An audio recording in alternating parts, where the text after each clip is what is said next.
Welcome everybody to my podcast, Big Little Small Talk.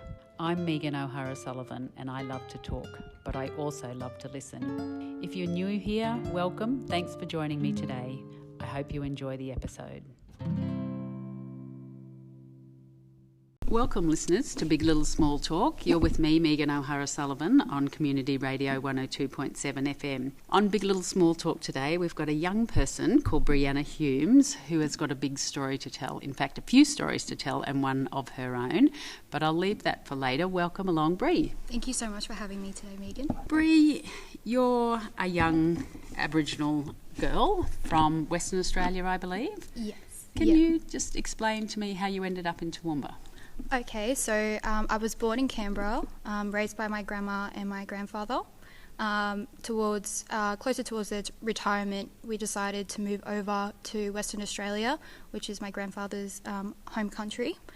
So he's Noongar, and we lived there for about 12 years. And then in 2012, we decided to move over to Toowoomba just to be closer to my grandmother's family.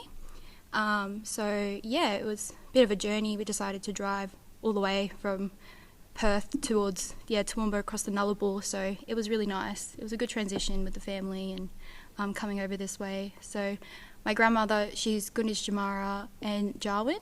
So Gunditjmara, her father is Gunditjmara, and Jawoyn comes from her great-grandmother from the Northern Territory, and unfortunately she was a part of the Stolen Generations. But I'm also Wiraderjiri, which is on my father's side as well. So I've got 4 tribes that I belong to. Yeah, I want to talk about that quite a bit today because we've just had National Closing the Gap Day and I want to talk about that and I want to talk about the voice. But just being raised by your grandparents, are you able to talk about the circumstance of that, why that happened? So when I was born in Canberra, my mother was living with her parents, her mum and dad, Gabali, which is the Aboriginal word for grandma that I call her by. She just over the course of the years struggled with a lot of mental illness. My grandparents decided to, we're all so close, so they took on the honour of bringing us up, and I wouldn't have it any other way. When you say us, who else is there? So I'm the eldest of 2, so of us 3, sorry. My brother, he is 16, turning 17 this year, and my sister, she is 18, and they've just left high school at the moment, cut that bit out. Okay, so my sister, she's 18, she's currently at university here at Uni SQ in Toowoomba. And my brother, he is 16, turning 17 this year, and he's currently at Knox Grammar School in Sydney, boarding at the moment. Yeah. What age were you when you went to live with your grandparents? Had you, the 3 of you, been... So just to set the context, how much older are you than your next sister? How old are you now? I'm turning 22 in April the 12th, so only a month ago. Born in Canberra 2001. About 3 years later, my sister was born, and by the time I was about 3 months old, my grandparents took guardianship of me, and so ever since my sister was born 3 years later, they took guardianship, as well as my younger brother, who was about 2-3 years later after that. So there's a bit of a age gap. Yeah. And so your grandparents have always been, in effect, your parents? Yes. And what sort of age were they when they started to take on a young family again? So my grandmother is 75, so yeah. 50 so they'll in the midst of retirement and finishing up their careers, so I've had a lot of time with them, and they've been terrific grandparents. They've taken me all over the world, and definitely with my grandparents I've been able to immerse myself into my culture a lot more, whereas I don't think my mother would be able to bring that for us at that time. So just so I've got this straight, those grandparents are your father's parents? Is my that mother's. Correct? They're your mother's parents. Yeah. And what were they able to give you in terms of your culture that they weren't able to give her, do you think, so much? So when my grandparents raised my mum, they were all living in Sydney, and my my grandmother was a public servant in the Sydney area. And then it wasn't until we all moved over to Perth, Bunbury, I should say, we went to an Aboriginal school called Gunditjmara Aboriginal School, and that's Noongar descendants. So a lot of them were my cousins, my relatives, nieces and nephews. So there we would always do a lesson that was 75 minutes dedicated to learning language, culture, and all those other cultural systems. That's so interesting. I didn't even know, to my shame, that such a place existed. Is there more places like that in Australia, do you know? It's definitely, I have seen a lot of broadcastings on NITV. There are definitely a lot more remote communities that have those type of resources. So, yeah, it's been really, really good. And is the difference, just getting to that question that I asked you before, was the difference with your grandparents raising you as opposed to raising your mother, that they had the time to do this and, say, the Correct. energy to move then to WA and so that you could be immersed in your culture? Yeah, I think it was just not being able to be on country. And at the time, like, don't get me wrong, my grandparents raising my mum, they were always within the Indigenous community doing things like Native Week. They were very, very out there. So, yeah, I guess as well it's upon that individual to participate within those as well. Whereas, you know, being back on country with all my grandparents' family, it was a lot more difficult to escape. So you kind of just grew up with it, and it was fantastic. I built really long life connections with my cousins and that. But it is sad because living off country now, you're not always in contact, and it's difficult to know what's going on the other side of Australia. So, yeah. Was there ever a point for you, Bree, that you, like normal teenagers, rejected that and said, I don't want to be flag flying for the Indigenous cause? Interesting you say that, because coming from kindergarten all the way up till grade 5 in an Indigenous school, it was a little bit destructive. I didn't really know how to read or write until I came to Toowoomba East State School. But Toowoomba East State School, that was 2012-13 up to 2015.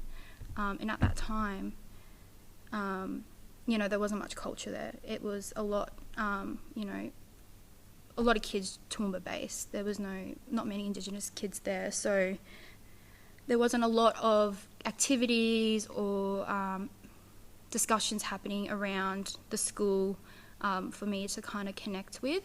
It wasn't until I came to high school, being opened and exposed to different cultures and having more of those discussions with my friends and stuff. There were times where I was a bit disheartened. Heated discussions come up about, why do you have a gap room? How come all the Indigenous kids can go to the gap room? Why is there a Clontarf room? What's so different? And, it was hard to know that a lot of my close friends or people that I would talk to just didn't have the knowledge behind it or understand. So sometimes it was less than a discussion, more of a debate. So that kind of made me disheartened and not really want to bring up culture much or talk about it. I mean, there were times where I'd have a friend come over and I'd be like, just out of respectful purposes, I call my grandmother Kabali, and she's an elder, so if you could do that, that'd be appreciated, not by her name. And they're like, oh, well, I'm not Indigenous, like, she's not my auntie. And it's just like, okay, well, that's your choice, I respect that, but, that's my wishes too. So it does become a little bit difficult, yeah. Tell me about your grandparents. Were they kind of quite activist type people? Talk about living in Sydney. Were they living in the Redfern area or anything like that? So I guess our culture, it really stems back a long time. My great-grandmother, her father was Captain Reg Saunders, which was the first Indigenous commissioned officer in Australia. So he's got an auditorium at ADFA. They've got a memorial room at the memorial in Canberra. So there's a lot of things that happen. And so I think that's passed on to my grandma, and it really inspired her. So she decided to go for a master's in lawyer. Lawyer. And so she was a lawyer for a long time, and so had a lot to do with Indigenous affairs and within the community. And so did my grandfather. He worked for ATSIS as well. So they were always a public servant in relation to Indigenous affairs. They just wanted to, I guess, teach us about society, teach us about how the world works and how things affect us. And one of the things my nan always talks about is, I don't want you to go through or experience the things that I've had to go through. My grandmother, she was one of 7 kids, and I think she was the second or third eldest. They didn't live in the best conditions during the Sydney time back then in the 1940s to 1950s. So I guess having that background, it just really pushed her to do more and be more. And the same as my grandfather, he was born on a farm next to a windmill dam, they were, I guess, excluded or segregated outside of town. So he had a lot to do with that activism and bringing culture onto that side as well. Bree, it's a warm day outside. We came inside and I said to you, what have you been doing today? And I was a tiny bit surprised with the answer. What have you been doing today?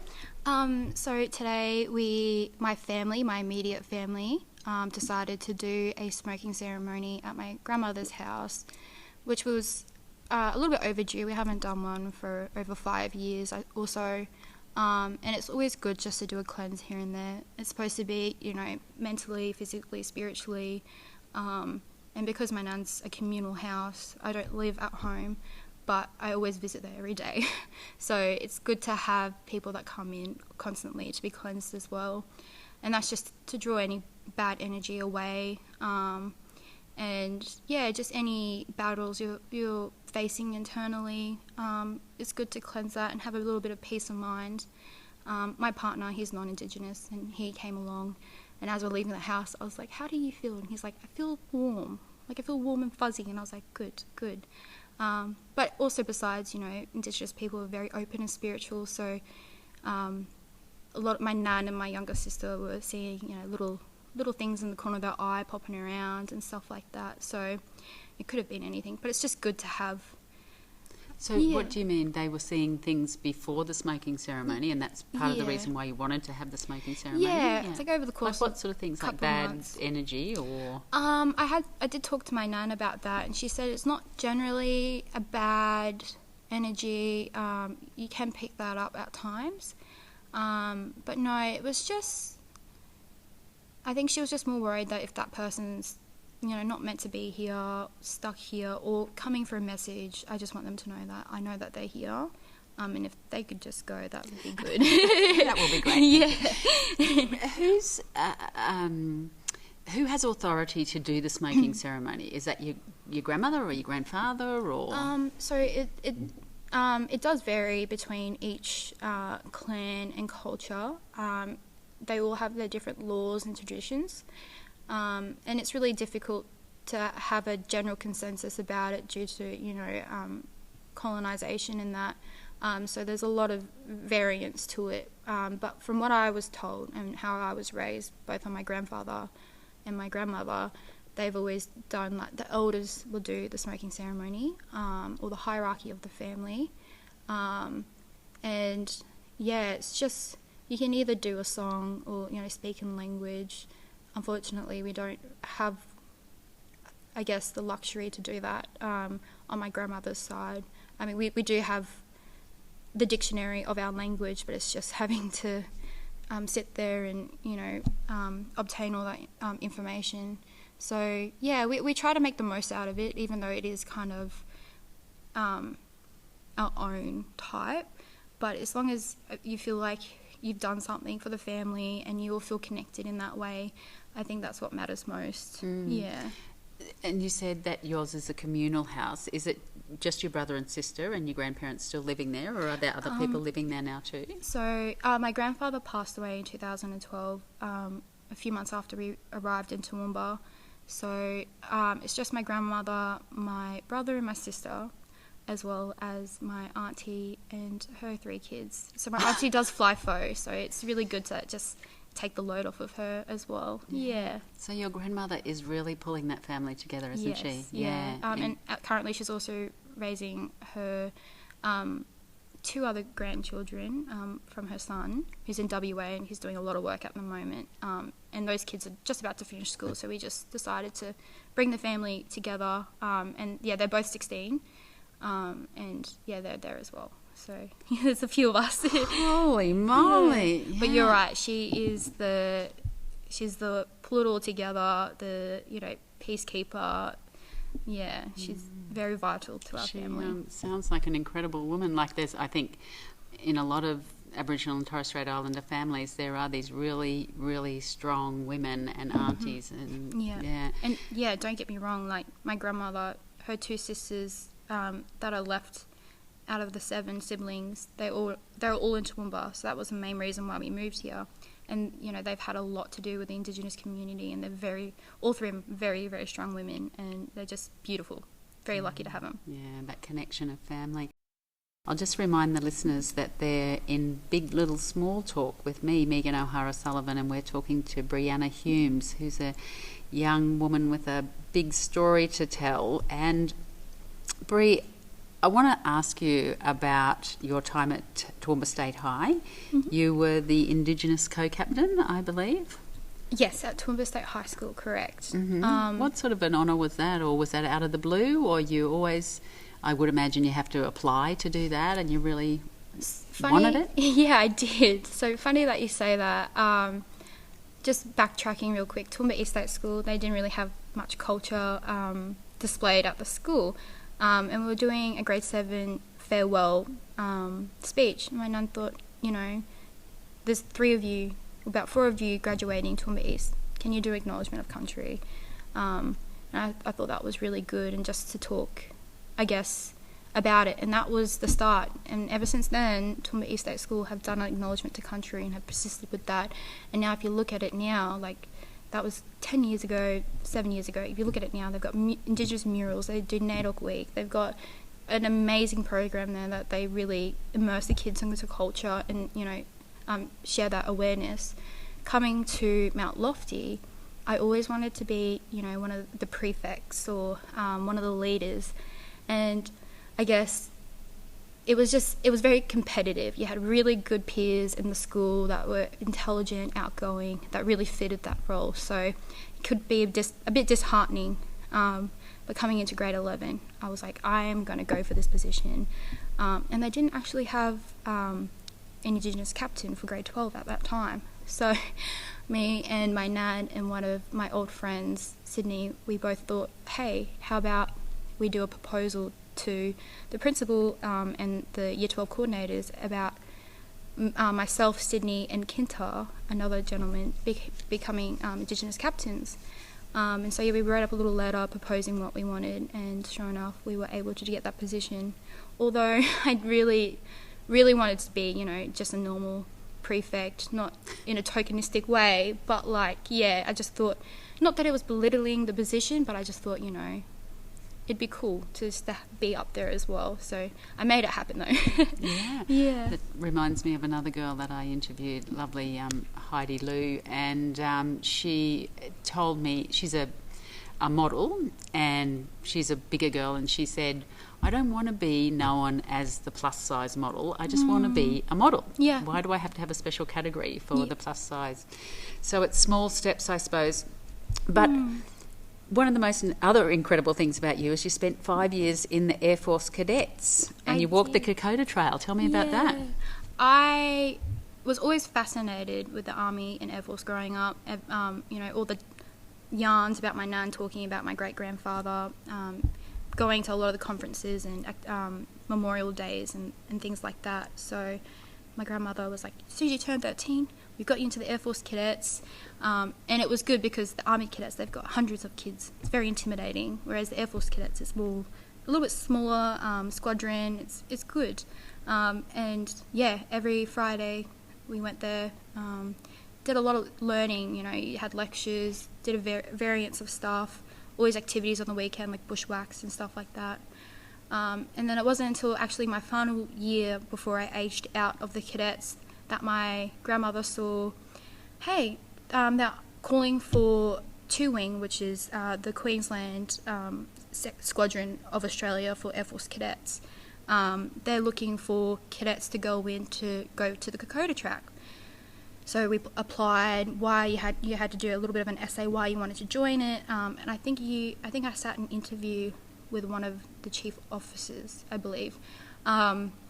Went to an information day to really see if that was for you. And at first I was like, I couldn't think of anything worse. Walking in the bush for 9 days, I understand the history behind it, and I'm very grateful. But the amount of work that had to go into it. So yeah, we tried it out. Went on a training day for a weekend to see how fit you were, to kind of get you a taste of what it was going to be like. And I fell in love. I loved it, yeah. I was a little bit bigger back then than I am now, so I did struggle on the uphills and didn't really have a good pace, but with training and good effort, I got there. Constantly stopping. People knew that I would constantly stop. I was always at the back. When we finally got accepted, there was about 26 of us, including senior staff, that went, and all regions of Queensland. And when we went there, we started the journey, and yes, it was difficult. It was hot. It was humid.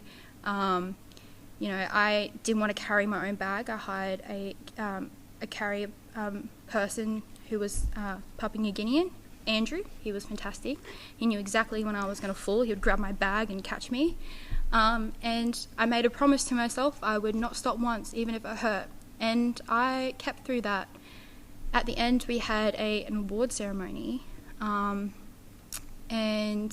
they handed out an award for the most improved and best person to persist through it, which was the VC Bruce Kingsbury Award that I received for, being strong and just getting through it, because it was challenging. It was very challenging. Perseverance. Yeah. Was there originally Indigenous soldiers in Papua New Guinea, do you know?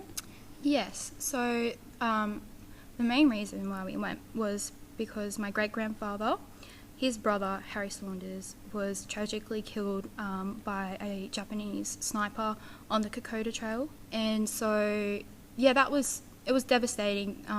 Gabali can recall a few letters between the brother and my grandmother's mum, because at that time they were together, and after Uncle Harry had passed away, that's how my nan's dad and her mum came close. So that was very interesting. But yeah, just out of respect for all the other Indigenous soldiers and Kiwi soldiers that had fought and lost, and also lost their life on the battle, it was on their behalf as well. Yeah. Okay, listeners, and you think that's not enough, tell me about I Want to Be a Superhero book that you wrote when you were 8 years old and has since gone on to be read out on Play School. Let's just start there. Okay. So ever since I was a little kid, my family would do extensive travelling a lot, always in the car. We loved to just get in the car and go. And a lot of time I'd find myself in the car seat looking out at night time, driving late back home and seeing all the stars. So absolutely my fascination started when I was very young. And there'll be times where my grandfather would be like, "Oh, Bree, do you want to go and see the stars?" And I'm like, "Yes, please, let's go." So we'd go up to a hill to our special place where there was no light pollution, and we'd just look at the stars. And I remember seeing a shooting star. And I was like, "What's that?" And he's like, if you wish on it, they come true. And so didn't do it the first time. So I was fascinated until then. And so every now and then we'd keep going, and my desire of the solar system and everything like that just really, really grew. And yeah, one time me and my grandmother were just talking about it from a trip when my grandfather and I did decide to go out, and I finally wished on a star. And she asked me what it was, and I told her that I wanted to be a superhero, mainly because I wanted to fly. And that's hence the fascination with the Air Force cadets. And yeah, ever since then, she's like, that's a great story. Let's write it down, write it out. And still learning how to read and write. It was just a good exercise for us to do. And yeah, sure enough, she's like, let's publish this. And it was just to be a family thing, you know, a sentimental piece for us. And yeah, it took 11 years for us to actually find an illustrator and publish it. But the main stem from the book and the purpose of it was just to encourage kids from all descendants to do what they want to do, whether it's a doctor, a lawyer, a teacher. We all have important roles in the system, and don't let anything discourage you.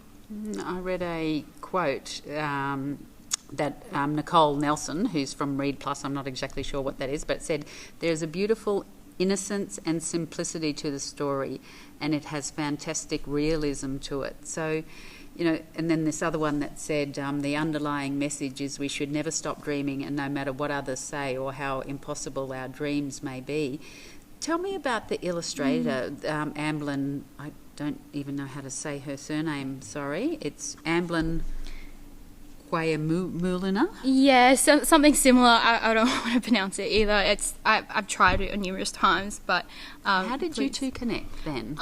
So when we first took it to the publishing organisation, which is Mullaballa Books, they're an Indigenous-owned organisation promoting First Nations writers and illustrators. So at the process, it was I'll do my own illustrating. I didn't like it. I couldn't deal with it. So yeah, we went out and seeked a few people, and it just wasn't until they've come back, Mullaballa Books, and said, hey, we found an amazing illustrator, let's get this rolling. And I think after they found Amberlyn, it was probably about a year or so after, and then we finally got it published. And yeah, I didn't think it was going to blow up nowhere near as much. And yeah. Tell me about the blowing up. What happened? Tell me about how did Play School get a hold of it? I'm just as curious as you are. It was definitely a shocker. One of my colleagues sent me a Facebook message tagging me in it saying, did you see this? And it was amazing. I had no idea. But when it was published in 2020, I guess I promoted it through social platforms, but so did family. Close networks had already done it as well. My high school reached out and they did a Facebook post about, where are the students now type of thing. And yeah, it was just mainly getting out to schools in Toowoomba, primary schools and that, and reading to the classes, them doing Facebook posts, as well as it was in the Indigenous Literacy Academy top 10 books to be reading in that year. So mine made that a few times throughout the year, as well as Christmas ones. So yeah, and even a lot of people on Twitter and things like that did a lot of promotional material of it. So it was definitely a shocker when it was on Play School. So all of that happened, and then did they seek permission for you to be able for them, or tell you that they were going to read it, or you just saw it after it had been already read and filmed and played on Play School? Yeah. So I guess it was already in the backlog for it to be uploaded, I think the week later. But I was like quickly going through my emails and I was like, is there anything on here about it? And I couldn't see it, so I'm not sure if I have the full rights over the book. I guess there was some sort of contract that we all agreed on, but I was a lot younger, so I have to recall my nan. But, I'm not offended at all. I'm very thankful for absolute it. Absolute thrill. Yeah. Goodness. It's great. Yeah. It's really good. And you can find that on YouTube. You can find Play School reading it. Yep, and iView as well. They've got, it's called The Dreaming. The Dreaming, which is one of the first Indigenous segments of Play School. Right, yeah. Wow. Well, you were studying at one stage at UniSQ. Are you still doing that? Yes, I am. I definitely am almost finished in October, so definitely anticipating the finish, but I'm excited. Yeah. And what were you studying? I don't imagine you were studying music or something. That'd be ideal. At the moment, I'm doing a Bachelor of Science, double majoring in environmental science, sustainability, community development and Indigenous studies. Of course you are, because that's what we do when we're an overachiever, I suppose, isn't it? It makes the rest of us feel bad. I'll just remind the listeners that they're in that segment we call Big Little Small Talk with me, Megan O'Hara-Sullivan, and we're talking to Breanna Humes, a lovely young girl who lives in the Toowoomba region who's got a lot going on. Bree, I want to ask you about National Closing the Gap Day and your understanding of what the metrics around closing the gap are, and I guess you talked about wanting to what you're studying, but where is it you kind of want to be, or what do you want to do? Not when you grow up, but what's your sort of burning ambition? I'm still navigating that. I guess I'm lucky to have chosen the path that I have chosen, because it opens up a variety of avenues to go down and explore. So I'm keeping my options open at the moment, but I'm very comfortable where I am. I do want to be in the industry, with sustainability and science, and just I'm more on the side of helping First Nations people as well.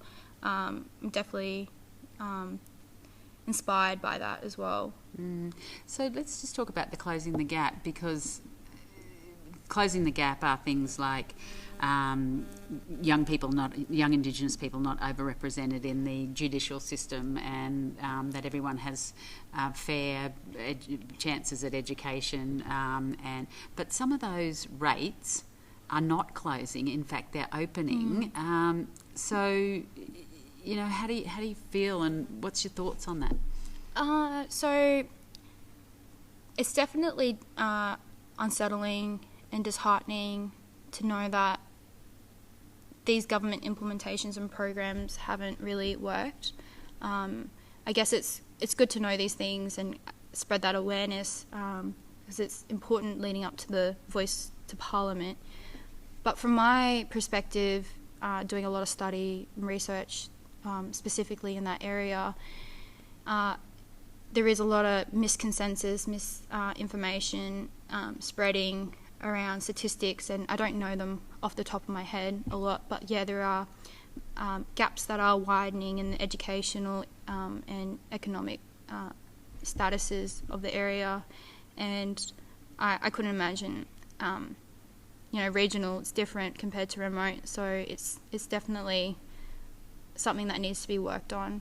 Yeah. I'm glad that you brought up the voice, because that was another question that I wanted to ask you, and I heard you speaking the other night, and I just caught a little fire in you in what you said about people's understanding and what we should be doing perhaps locally to make the awareness of the voice and the importance of the voice a little more prominent. So tell me your thoughts on that. So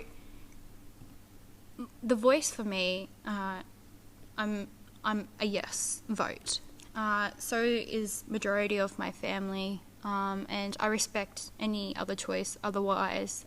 There's no judgment or discrimination against that. Every person's opinion is completely valid.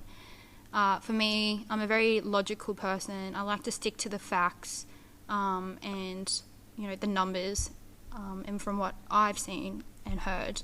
So I guess from what I've heard, speaking to friends and relatives and people also in the community, there is a lot of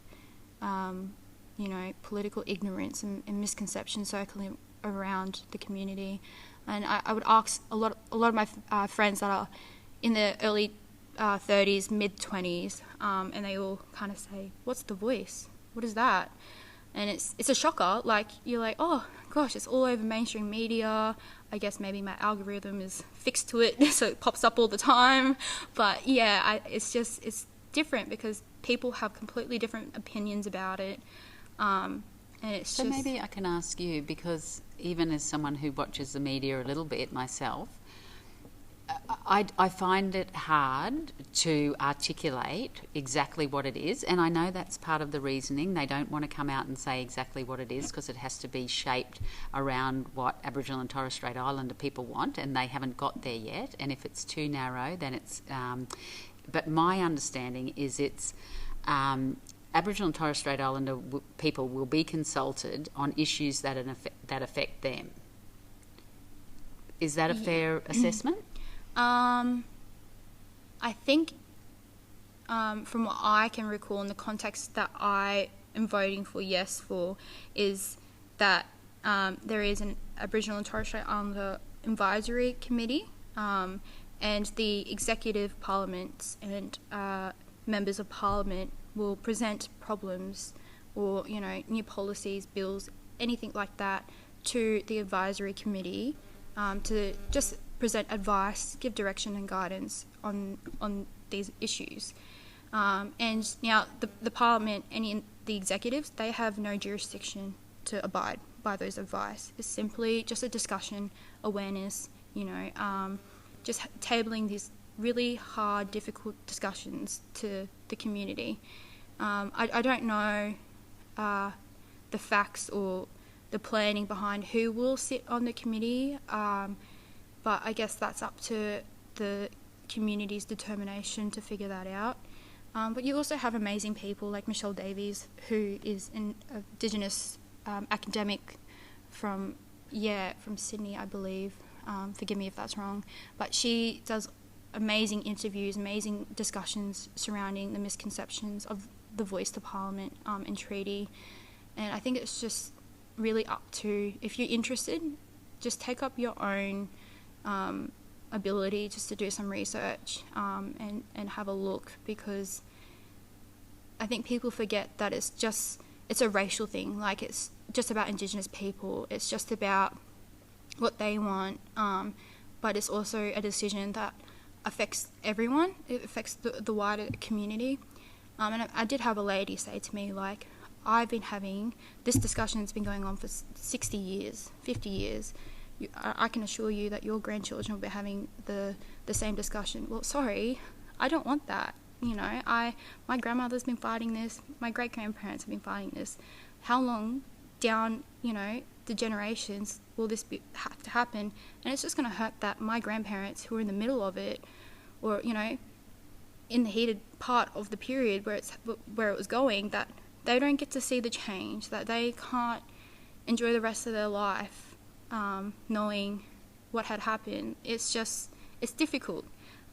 So I want to prevent that from happening, and I'm sure a lot of people feel similar towards it.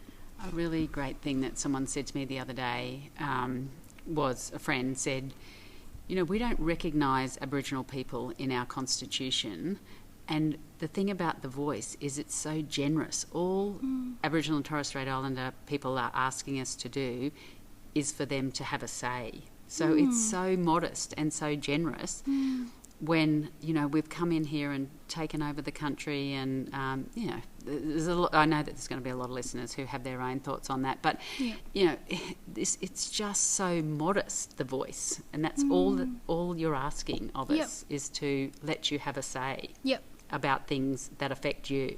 That's right, Look, we're running out of time, as often happens to me. So we'll go on to the other part of our get away from solving the problems of the world. We talked about your book, I Want to Be a Superhero. Do you read a lot of books, Bree, yourself? What's the last good book you read?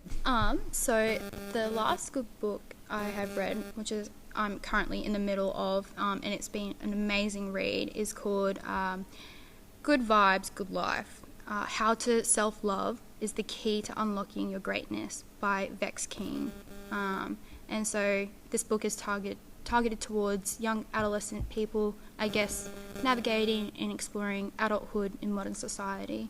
And he really brings up inspiring, quotes as well as context from his wisdom and intuition throughout his experience becoming an adult. And it gets you to look at life from a different perspective, in a positive manner. It's really easy to be filled with negativity and self-doubt. So I guess for me, I really like the book because it's reassuring that some of the problems through, I guess, self-confidence, insecurity, other people feel as well.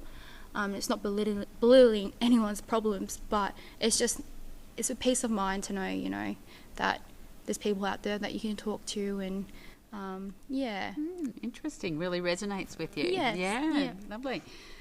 Do you listen to podcasts like Big Little Small Talk at all, Bree? Do you listen to podcasts? I do.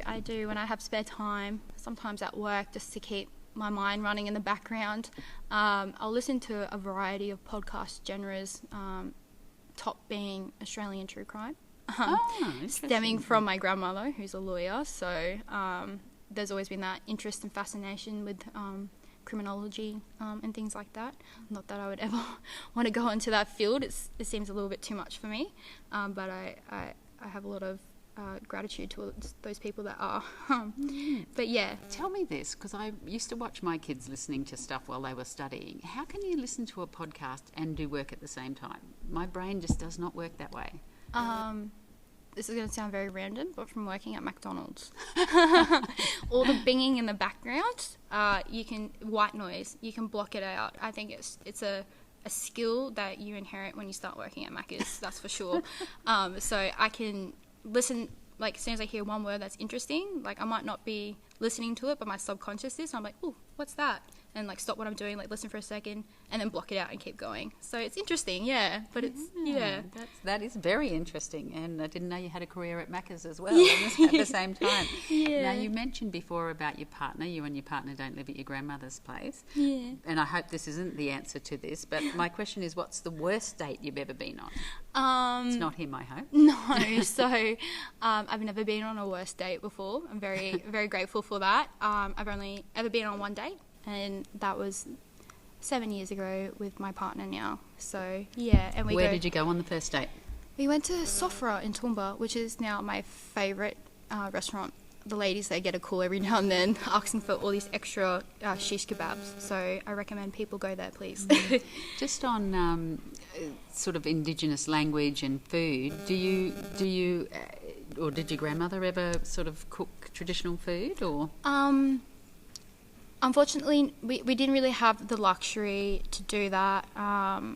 The traditional food they ate down in Victoria, Gunditjmara country, is completely different, I guess, from WA in those areas. So, yeah, I mean, besides the general damper and things like that, that was the most that we could really do. What's the kind of worst stereotype? As I asked that question, I thought, oh my God, that is a stereotype. What's the worst stereotype that you find that people have about Indigenous people that just really gives you the irrits?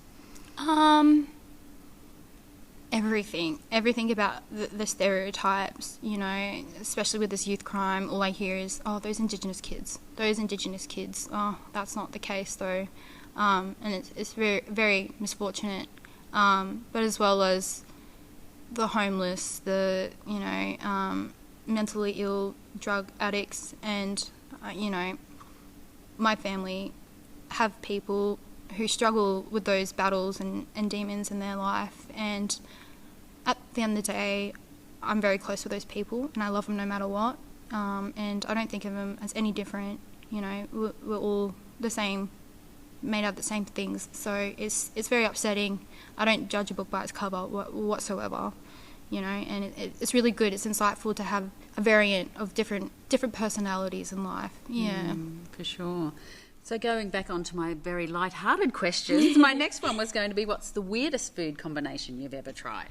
So the weirdest food combination I've ever had would be, I've recently discovered, is beetroot and feta dip that you get from Coles or Woolies on top of my grilled rump steak with salad. Yeah, I don't know why. I think it's just, very nice. It's a good combination. Yeah, okay. I might be able to try that and see how I go.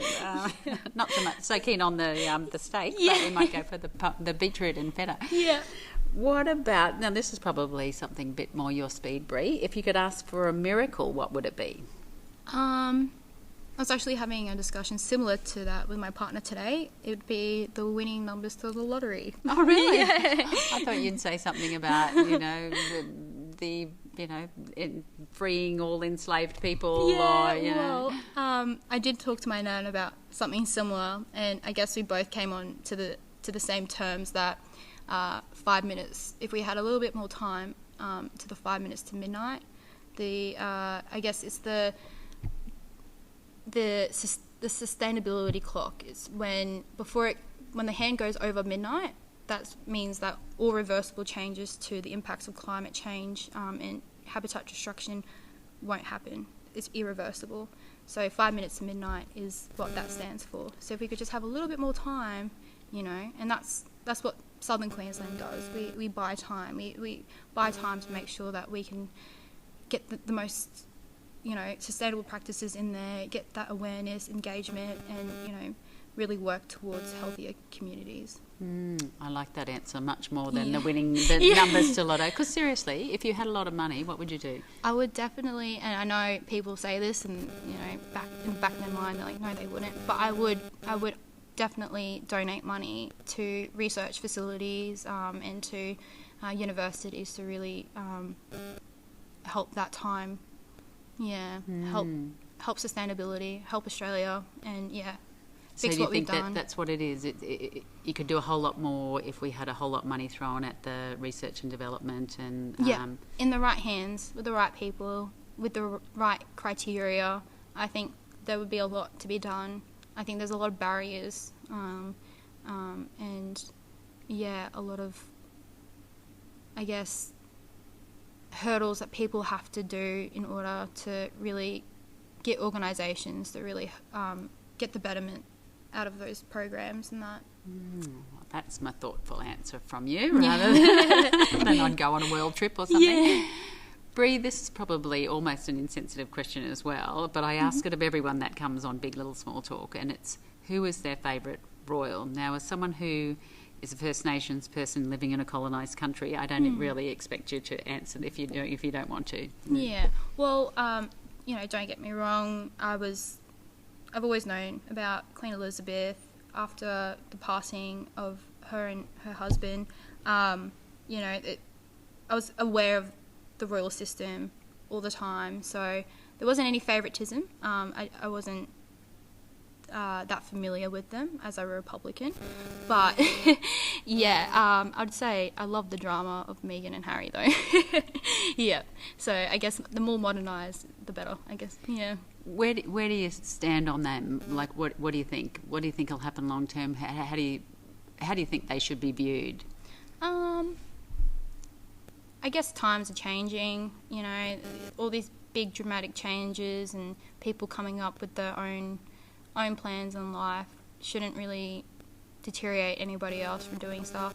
People are going to be the first to do anything and make dramatic scenes out of little things as well. But I'm I guess all for what they're doing. I don't know what else has come out now. There's always seems to be a little bit of news coming out all the time, so I hope there's nothing bad that I'm agreeing on. But they're all, it's a very interesting concept over there. Yeah. So you think that they should be given the space to live their own lives and make their own choices? Yeah.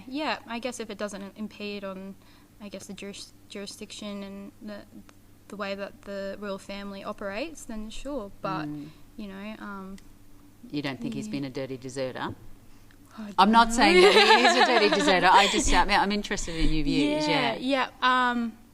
Look, I don't really know the technicalities behind what the problem really stemmed from. Well, I would.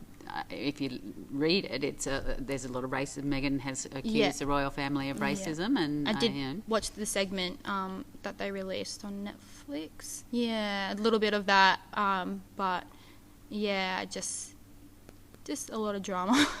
I'm not keen in drama too much. So well, lucky I didn't ask you the question, what's your favourite celebrity scandal? Because I often like to throw that one in. It's one of my favourites. That's right. And my very last one, as a young person, are you a dancing person? You love dancing? I do. What's the song that can't keep you off the dance floor?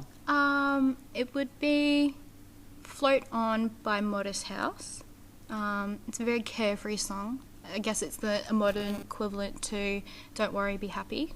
But it's just, I guess the whole basis of the song is just things happen in life. You have no control over it. Just float on and just go with it, because, you know, things are going to happen no matter what, and it's out of your control. So don't worry. Yeah.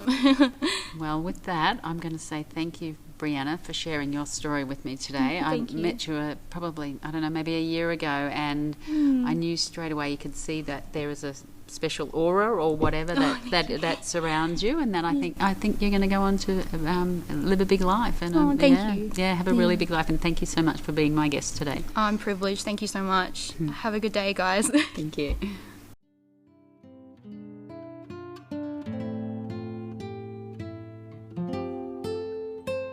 That's it for this week. Thanks for joining me on Big Little Small Talk. I hope you can make the time to join me next week. If you've enjoyed this episode, please subscribe on your favourite podcast app.